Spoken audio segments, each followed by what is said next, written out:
Hello guys, ఎలా ఉన్నారు? మీరు ఎప్పుడైనా ఇస్లామిక్ ఉమ్మా గురించి విన్నారా? కొంతమందికి తెలుసుండొచ్చు, మరి కొంతమందికి అసలు దీని గురించి వినకపోయి ఉండొచ్చు. భారతీయ ముస్లింల బుర్రల్లోకి పదే పదే నూరిపోసే ఒక ఎమోషనల్ ప్రోపగాండానే ఈ ఉమ్మా. ఇస్లాంలో ఉమ్మా అనేది వరల్డ్ వైడ్ ముస్లిం కమ్యూనిటీని సూచించే ఒక ముఖ్యమైన కాన్సెప్ట్. అంటే అల్లా ఈజ్ వన్ మరియు Muhammad is the final prophet అనే విశ్వాసం కలిగిన ప్రతి ముస్లిం ఒకే ఉమ్మాలో భాగంగా పరిగణించబడతాడు. ఈ కాన్సెప్ట్ ప్రకారం ప్రపంచంలోని ముస్లింలందరూ ఒకే శరీరం, ఒకే ఆత్మ అని, ఎక్కడ ఎవరికి నొచ్చినా ఇంకొకరు కత్తి పట్టాలంటూ ఇచ్చే బిల్డప్పే ఈ ఉమ్మ. కానీ కట్ చేస్తే ప్రాక్టికల్ వరల్డ్ లో సీన్ మొత్తం రివర్స్. గాజా తగలబడిపోతుంటే పక్కనే ఉన్న ఈజిప్ట్ తన బోర్డర్స్ క్లోజ్ చేసుకుంటుంది. ఇరాన్ ఇజ్రాయెల్ పై మిస్సైల్స్ వేస్తే జోర్డాన్ లాంటి ముస్లిం దేశాలే ముందుకొచ్చి ఇజ్రాయెల్ ను కాపాడుతూ ఆ క్షిపణులను గాల్లోనే కూల్చేస్తాయి. ఇక సిరియన్ రెఫ్యూజీస్ రోడ్డును పడి అల్లాడుతుంటే రిచెస్ట్ ఇస్లామిక్ కంట్రీస్ అయిన యుఏఈ, ఖతార్, సౌదీ అరేబియా ముఖం మీదే తలుపులు వేసేస్తాయి. అటు మలేషియా ఏమో రోహింగ్యాలకు ఇక్కడ నో ఎంట్రీ అని బోర్డులు పెట్టేస్తుంది. వీటన్నింటికంటే హైలైట్ ఏంటంటే ఈ ఉమ్మా పేరుతో గాల్లో తేలిపోతూ ఇండియాపై ఎప్పుడు విషం కక్కే మన నైబరింగ్ కంట్రీ పాకిస్తాన్ మాత్రం ఇజ్రాయెల్ గనక ఇరాన్ పై దాడి చేస్తే మేము న్యూక్లియర్ బాంబ్ వేస్తామంటూ పెద్ద పెద్ద డైలాగులు కొడుతుంది. అసలు ఇస్లాం సిద్ధాంతాల ప్రకారం ఉమ్మా అంటే ఏంటి? ఖురాన్లోని సూరా ఆల్ హజరత్, సూరా ఆల్ ఇమ్రాన్ తో పాటు సహీహ్ ఆల్ బుఖారీ వంటి హదీసులలో చెప్పబడిన ఒక గ్లోబల్ కాన్సెప్ట్. అంటే ఒక ముస్లిం ఏ దేశం, ఏ జాతి, ఏ కులానికి చెందినవాడైనా సరే ప్రపంచ వ్యాప్తంగా ఉన్న ముస్లింలందరూ ఒకే కమ్యూనిటీగా ఏకమై ఉండాలనేది ఈ థియరీ. ఈ ఐడియాలజీని బేస్ చేసుకునే 1969లో ఆర్గనైజేషన్ ఆఫ్ ఇస్లామిక్ కోఆపరేషన్ అనే ఒక మోడర్న్ పొలిటికల్ ఆర్గనైజేషన్ కూడా క్రియేట్ చేశారు. ఈ ఉమ్మా భావనను ఒక అఫీషియల్ సిస్టమ్ లోకి తీసుకురావడమే దీని టార్గెట్. కానీ ప్రాక్టికల్ గా రియాలిటీకి వచ్చేసరికి ఆ పవిత్ర గ్రంథాల్లోని సూక్తులు కేవలం పుస్తకాలకే పరిమితమైపోయాయి. గ్రౌండ్ లెవెల్లో మాత్రం ఈ ఉమ్మా అనేది కేవలం పొలిటికల్ మైలేజ్ కోసం వాడుకునే ఒక బిగ్గెస్ట్ స్కామ్ లా మిగిలిపోయింది. ప్రజెంట్ వరల్డ్ లో Saudi, Turkey, Pakistan, Iran, Egypt లాంటి 57 ఇస్లామిక్ దేశాలు ఈ ఓఐసీలో మెంబర్స్ గా ఉంటూ ఉమ్మా పేరుతో తెగ బిల్డప్ ఇస్తూ ఉంటాయి. కానీ ప్రాక్టికల్ గా చూస్తే ఇదంతా ఒక బిగ్గెస్ట్ ఐవాష్. ఈ ముస్లిం దేశాల డబుల్ స్టాండర్డ్స్ ఏ రేంజ్ లో ఉంటాయంటే నాన్ ఇస్లామిక్ కంట్రీస్ లలో ముస్లింలపై ఏ చిన్న సమస్య వచ్చినా గ్లోబల్ లెవెల్లో గొంతు చించుకునే ఈ దేశాలు తీరా తమ సొంత దేశాల్లో ఉన్న మైనారిటీ ముస్లింలపై మాత్రం అత్యంత క్రూరమైన అణిచివేతకు పాల్పడుతూ ఉంటాయి. కష్టకాలంలో ఒకరినొకరు కాపాడుకుంటామని లెక్చర్లు ఇచ్చే ఈ ఓఐసీ కంట్రీస్ రియల్ క్రైసిస్ వచ్చేసరికి పక్క ముస్లిం దేశాన్ని నడి సముద్రంలో ముంచేయడానికో లేదా వెన్నుపోటు పడవడానికో కూడా అస్సలు వెనుకాడు. ఇది Pakistan, Gulf countries, Iran, Saudi ఇలా ఏ ఒక్కరిదో కాదు, అందరి కదా ఇంతే. ఇక ఇస్లామిక్ దేశాల్లో ఇజ్రాయెల్ అనే పేరు ఎత్తడమే ఒక పెద్ద పాపం, హరాం అన్నట్టుగా కలరింగ్ ఇస్తారు. పైకి చూస్తేనేమో ఇజ్రాయెల్ ముస్లింలందరికీ పరమ శత్రువు అంటూ స్టేట్మెంట్లు ఇస్తారు. కానీ తెర వెనక ట్విస్ట్ ఏంటంటే అదే ఇజ్రాయెల్ తో $1 బిలియన్ బిజినెస్ చేస్తూ ఆయుధాలు కొంటూ సీక్రెట్ డిప్లొమాటిక్ డీల్స్ నడిపే బిగ్గెస్ట్ పార్ట్నర్స్ మరెవరో కాదు, ఈ ఉమ్మా భజన చేసే ముస్లిం దేశాలే.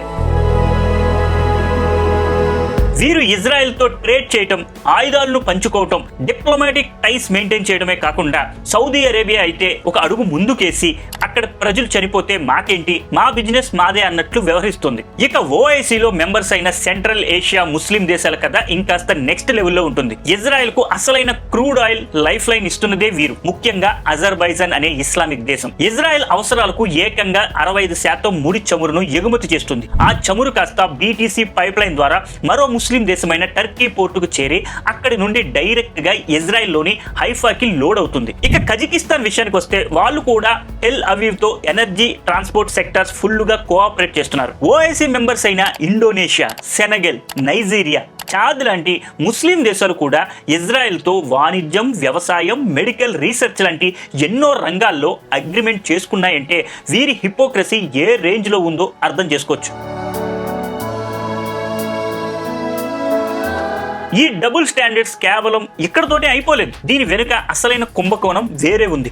అదేంటంటే మైకుల ముందు ఉమ్మా గురించి కోతలు కూసే ఈ ఇస్లామిక్ దేశాలు ప్రాణాలు కాపాడుకోవడానికి వచ్చే ఒక ముస్లిం రెఫ్యూజీని చూడగానే ఫస్ట్ చేసే పని తమ దేశపు తలుపులు గట్టిగా మూసేయటం, బోర్డర్స్ క్లోజ్ చేసేయటం. పాలస్తీనాను ఇజ్రాయెల్ హింసిస్తుందని గ్లోబల్ స్టేజ్లపై తెగ ఏడ్చే ఈ దేశాల చుట్టుపక్కల ఒక్కటంటే ఒక్క ఇస్లామిక్ కంట్రీ కూడా పాలస్తీనియన్లకు ఆశ్రయం కల్పించడానికి సిద్ధంగా లేదు. ఈజిప్ట్ అయితే యుద్ధం మొదలవడమే ఆలస్యం అన్నట్టు రఫా బోర్డర్ ని సీల్ చేసేస్తుంది. అటు సౌదీ, యుఏఈ అసలు ఏ ఒక్క పాలస్తీనియను తమ దేశంలోకి అడుగు పెట్టనివ్వం. ఇక లెబనాన్ విషయానికి వస్తే అక్కడ పొరపాటున ఎవరైనా పాలస్తీనియన్ ప్రవేశించినా ఆ ప్రభుత్వం వారిని కనీసం పౌరుడిగా కూడా గుర్తించదు. వారికి ల్యాండ్, ఓనర్షిప్, ఉద్యోగం లేదా సిటిజన్షిప్ పొందే కనీస హక్కులను కూడా నిరాకరిస్తుంది. అంటే మాటల్లో మాత్రం పాలస్తీనా మా గుండెకాయ, కానీ చేతల్లో మాత్రం వారి కోసం ఒక్క ఇంచు స్థలం కూడా ఇవ్వని పక్కా స్వార్థపూరిత రాజకీయం ఈ దేశాలవి.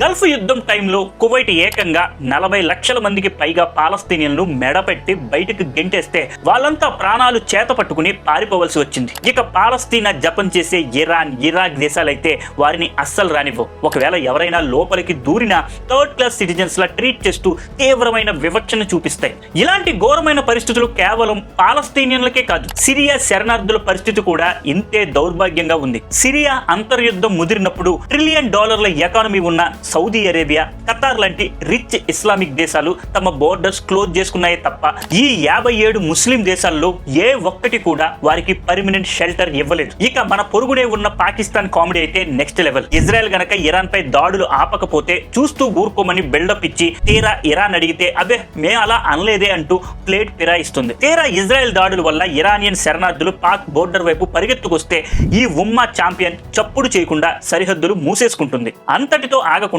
ఇరాన్ కు వ్యతిరేకంగా తన ఎయిర్ స్పేస్ వాడుకునే పర్మిషన్ ఇచ్చి ఈ ఉమ్మా నాటకానికి అసలైన విలన్ తానేనని నిరూపించుకుంది. జోర్డాన్, లెబనాన్, టర్కీ లాంటి దేశాలైతే ముస్లిం శరణార్థులను మెడపట్టి మరీ బలవంతంగా వెనక్కి పంపించేస్తున్నాయి. ఇక మన పొరుగు ఉన్న పాకిస్తాన్ అయితే దశాబ్దాలుగా తమ దేశంలో ఉంటున్న లక్షలాది మంది ఆఫ్ఘాన్ శరణార్థులను కనికరం లేకుండా గెంటేసింది. ఒకవేళ భారతదేశం తన దగ్గరున్న రోహింగ్యా శరణార్థుల్లో కనీసం ఒక 10% మందిని పాకిస్తాన్ కు పంపినా ఈ ముస్లింలకు ఇండియానే మోస్ట్ సేఫెస్ట్ కంట్రీ అని సర్టిఫికెట్ ఇచ్చేస్తుంది. అటు మలేషియా, ఇండోనేషియాలు కూడా రోహింగ్యాలకు నో ఎంట్రీ బోర్డులు పెట్టడంతో ఈ ముస్లిం శరణార్థులంతా ముస్లిమేతర దేశాలైన ఇండియా, యూరప్ లోనే ఆశ్రయం పొందాల్సి వస్తుంది. కానీ విచిత్రం ఏంటంటే ఎక్కడైతే వీరికి షెల్టర్ దొరుకుతుందో ఆ చారిటీని అడ్డం పెట్టుకుని అదే యూకే, జర్మనీ, ఫ్రాన్స్ లాంటి దేశాల్లో అల్లర్లతో అశాంతి సృష్టిస్తున్నారు. ప్రపంచంలో ఎక్కడ ఏ ముస్లింకి అన్యాయం జరిగినా గొంతు చించుకుంటామని లెక్చర్లు ఇచ్చే ఈ ఓవైసీ కంట్రీస్ తీరా తమ సొంత దేశాల్లోని మైనారిటీ ముస్లింలపై మాత్రం అత్యంత క్రూరమైన అణిచివేతకు నరమేధానికి పాల్పడుతున్నాయి. నిత్యం ఇండియాలోని ముస్లింల గురించి మొసలి కన్నీరు కార్చే ఇదే పాకిస్తాన్ తన సొంత దేశంలోని షియా, హజారా మరియు అహ్మదీయ ముస్లింలను కుక్కలను చంపినట్టు చంపుతూ బహిరంగంగా వివక్ష చూపిస్తుంది. ఏకంగా పాక్ ప్రభుత్వమే అహ్మదీయులను నాన్ ముస్లిమ్స్ గా డిక్లేర్ చేసింది. వాళ్ళ మసీదులు కడుతుంటే పునాదుల్లోనే కూల్చేస్తున్నారు. పొరపాటున వాళ్ళు బహిరంగంగా ప్రార్థనలు చేసుకుంటే అరెస్ట్ చేసి జైల్లో పడేస్తారు. ఇక సింధీ, బలోచ్ ముస్లింల మీద జరిగే ఆర్మీ దౌర్జన్యాలు, ఎన్కౌంటర్ల గురించి ఎంత తక్కువ మాట్లాడితే అంత మంచిది. అటు కాశ్మీరీ ముస్లింల హక్కుల కోసం గ్లోబల్ స్టేజ్లపై ఊగిపోయే టర్కీ కథ చూస్తే అదే టర్కీ తన దేశంలోని కుర్దిష్ ముస్లింలపై దశాబ్దాలుగా చేస్తున్న దారుణాలు చదివితే ఎవరికైనా సరే గుండె తరుక్కుపోతుంది. కుర్దిష్ ముస్లింల పట్టణాలపై బాంబులు వేయటం, వారి మాతృభాషపై నిషేధం విధించటం, పౌరులను జైళ్లలో మగ్గేలా చేయటం అక్కడ సర్వసాధారణం. పాపం ముస్లింలు అయినప్పటికీ ఆ కుర్దిష్ ప్రజలు టర్కీలో సెకండ్ క్లాస్ సిటిజన్స్ గా బ్రతుకుతున్నారు. ఇదంతా చూస్తుంటే ఈ ఉమ్మా అనేది కేవలం ఇంటర్నేషనల్ లెవెల్లో నడిచే ఒక బిగ్గెస్ట్ జోక్. ఇది కేవలం పొలిటికల్ ప్రోపగాండా కోసం వాడుకునే ఒక పెద్ద నాటకమని క్లియర్ గా అర్థమవుతుంది. ఇస్లాంలో ఎన్నో వర్గాలు ఉన్నప్పటికీ మెయిన్ గా ఉండేవి షియా మరియు సున్నీ శాఖలు. ఇద్దరూ ఇస్లాంనే ఫాలో అవుతున్నామని చెప్పుకున్నా లోపల మాత్రం ఒకరినొకరు అసలైన ముస్లింలుగా అసలు ఒప్పుకోరు. సరే కదా, వీరి మధ్య శతాబ్దాలుగా పచ్చగడ్డి వేస్తే బగ్గుమనేలా వైరం నడుస్తుంది. ప్రజెంట్ గ్లోబల్ జియో పొలిటిక్స్ చూస్తే సౌదీ, యుఏఈ, ఈజిప్ట్ లాంటి దేశాల్లో సున్నీల డామినేషన్ ఉంటే అటు ఇరాన్, ఇరాక్, సిరియాలలో షియాల పవర్ నడుస్తోంది. యెమెన్ ఘోరమైన సివిల్ వార్ కావచ్చు, బహ్రెయిన్ అశాంతి కావచ్చు, లేదా లెబనాన్ ఇరాక్లలో జరుగుతున్న అంతర్గత పోరాటాలు కావచ్చు, ఇవన్నీ ఈ షియా సున్నీ విభజనకు పక్కా మోడర్న్ ఎగ్జాంపుల్స్. అసలు ఇస్లాం పుట్టిన సౌదీ అరేబియానే తన తూర్పు ప్రాంతంలో ఉన్న షియా ముస్లింలపై సిస్టమేటిక్ గా అణిచివేతకు పాల్పడుతూ వారిని సెకండ్ క్లాస్ సిటిజన్స్ లా చూస్తుంటే, అటు షియా కంట్రీ అయిన ఇరాన్ లో సున్నీ ముస్లింలను దారుణంగా తొక్కేస్తూ ద్వితీయ శ్రేణి పౌరులుగా ట్రీట్ చేస్తున్నారు. ఇది వీరి ఉమ్మా కమ్యూనిటీ యొక్క అసలు సిసలైన reality. Yemen, Bangladesh, Egypt, Indonesia, Bahrain ఇలా ఏ ఇస్లామిక్ దేశాన్ని చూసినా కథ ఒక్కటే. చివరకు సున్నీలు మెజారిటీగా ఉండే నైజీరియాలోనైతే షియా ముస్లింలను నడి రోడ్డుపైనే దారుణంగా ఓచకోత కోశారు. ప్రపంచంలోనే అత్యంత క్రూరమైన సిస్టమేటిక్ అణిచివేత ఈ ఇస్లామిక్ దేశాల మధ్య జరుగుతున్నప్పుడు, అసలు తమలోనే సోదరభావం లేనప్పుడు ఈ ముస్లిం దేశాలన్నీ ఉమ్మా అనే గుడ్డి దీపాన్ని వెలిగించి ఎవరిని మోసం చేయాలనుకుంటున్నట్టు? పోనీ గ్లోబల్ లెవెల్లో ఇంత దారుణమైన హిపోక్రసీ నడుస్తుంటే మరి ఈ ఉమ్మా అనే పురుగు ఒక్క భారతీయ ముస్లిం బుర్రల్లోనే ఎందుకు అంతగా తిరుగుతుందో అర్థం కాదు. ప్రాక్టికల్ వరల్డ్ లో ఈ ఉమ్మా కాన్సెప్ట్ అనేది ఒక బిగ్గెస్ట్ స్కామ్. ఎందుకంటే ఈ ఓఐసీ దేశాలపైకి బ్రదర్హుడ్ అని చెబుతూనే లోపల మాత్రం ఒకరినొకరు వ్యతిరేకంగా మిలిటరీ అలయన్సెస్, ఆయిల్ డీల్స్ మరియు ప్రాక్సీ వార్స్ నడుపుకుంటున్నాయి. యెమెన్ లాంటి దేశాలను యుద్ధ భూమిగా మార్చి సౌదీ, ఇరాన్లు ఒకరిపై ఒకరు మిస్సైల్స్ వేసుకుంటుంటే, అటు టర్కీ, ఈజిప్ట్లు డిప్లొమాటిక్ వార్ నడుపుతున్నాయి. ఒకప్పుడు గల్ఫ్ దేశాలన్నీ కలిసి తోటి ముస్లిం దేశాలైన ఖతార్ను ఎలా బహిష్కరించాయో చూశాం. ఇక ఇరాన్, ఇరాక్ మధ్య జరిగిన ఘోరమైన యుద్ధాలు అందరికీ తెలిసినవే. ఇంత జరుగుతున్నా మన లోకల్ అరబ్బులు, అదేనండి మన భారతదేశంలోని కొంతమంది ముస్లింలు మాత్రం ఇప్పటికీ ఈ అట్టర్ ఫ్లాప్ ఉమ్మా కాన్సెప్ట్ ని గుడ్డిగా నమ్ముతూ భ్రమల్లో బ్రతుకుతుంటారు. మన దౌర్భాగ్యం ఏంటంటే అక్కడ ఎక్కడో పాలస్తీనాలో ఏదైనా జరిగితే ఇక్కడ రోడ్లెక్కి నిరసనలు చేస్తారు. లెబనాన్ లో హిజ్బుల్లా ఉగ్రవాదులు చంపబడిన, ఇరాక్ లో సద్దాం హుస్సేన్ ను ఉరి తీసిన, ఇరాన్ లో ఖొమేనీని చంపేసిన ఇక్కడి వాళ్లకు బీపీ పెరిగిపోయి ధర్నాలు చేస్తారు. చివరకు బర్మాలో రోహింగ్యాల కోసం కూడా ఇక్కడే అల్లర్లు సృష్టిస్తారు. నిజానికి ఈ నాటకం ఈనాటి కాదు. 100 ఏళ్ల క్రితం ఎక్కడో టర్కీలో ఒట్టోమన్ సామ్రాజ్యం కూలిపోతే దానికి మనకెందుకు అన్నట్టు ఆలోచించకుండా ఇక్కడి వాళ్ళు ఖిలాఫత్ ఉద్యమం మొదలుపెట్టి వేలాది మంది హిందువుల ప్రాణాలు బలి తీసుకున్నారు. కానీ ఇక్కడ అసలైన ట్విస్ట్ ఏంటంటే ఈ ఉమ్మా పేరుతో పిచ్చెక్కిపోయే భారతీయ ముస్లింలను అసలు ఆ ఓఐసీ దేశాలు ఏ రేంజ్ లో చూస్తాయో తెలుసా? 57 దేశాలున్న ఓఐసీ కూటమిలో భారతీయ ముస్లింలకు కనీస ప్రాతినిధ్యం కూడా లేదు. పాకిస్తాన్, బంగ్లాదేశ్లను పక్కన పెడితే గల్ఫ్ మరియు మిగతా అరబ్ దేశాలేవి ఇక్కడి ముస్లింలను కనీసం అసలైన ముస్లింలుగా కూడా గుర్తించవు. పైగా ఏ అరబ్ కంట్రీస్ కోసం అయితే వీళ్ళు ఇక్కడ నిరసనలు చేస్తారో అదే గల్ఫ్ దేశాలకు వెళ్తే పాకిస్తానీ ముస్లింలను కూడా సెకండ్ క్లాస్ లేబర్ గా చూస్తూ ఘోరంగా అవమానిస్తారు. టర్కీ, ఈజిప్ట్, ఆఫ్రికా ఇలా ఎక్కడికి వెళ్ళినా భారతీయ ముస్లింలకు దక్కే ట్రీట్మెంట్ ఇదే.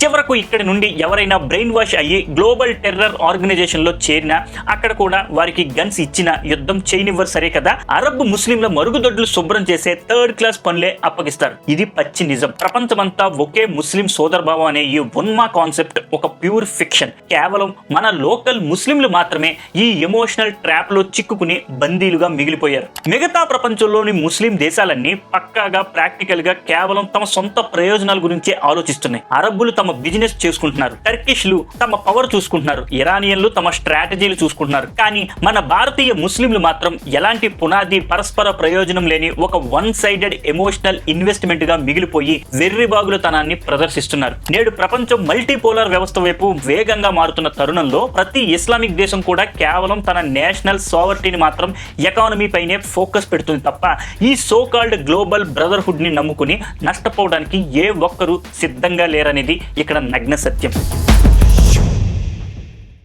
ఇది గైస్ ఈ రోజు వీడియో. ఈ ఇన్ఫర్మేటివ్ అనాలిసిస్ గనక మీకు నచ్చినట్టయితే వీడియోని వెంటనే మీ ఫ్రెండ్స్ అండ్ ఫ్యామిలీతో షేర్ చేయండి. అలాగే ఇలాంటి మరిన్ని ఇంట్రెస్టింగ్ వీడియోల కోసం మన ఛానల్ ను ఇప్పుడే సబ్స్క్రైబ్ చేసుకోండి. వీడియో నచ్చినట్టయితే లైక్ చేయండి, మీ ఫ్రెండ్స్ అండ్ ఫ్యామిలీస్ కి షేర్ చేయడం మర్చిపోకండి. నెక్స్ట్ వీడియోలో సరికొత్త టాపిక్ తో మళ్ళీ కలుద్దాం. జై హింద్, జై భారత్.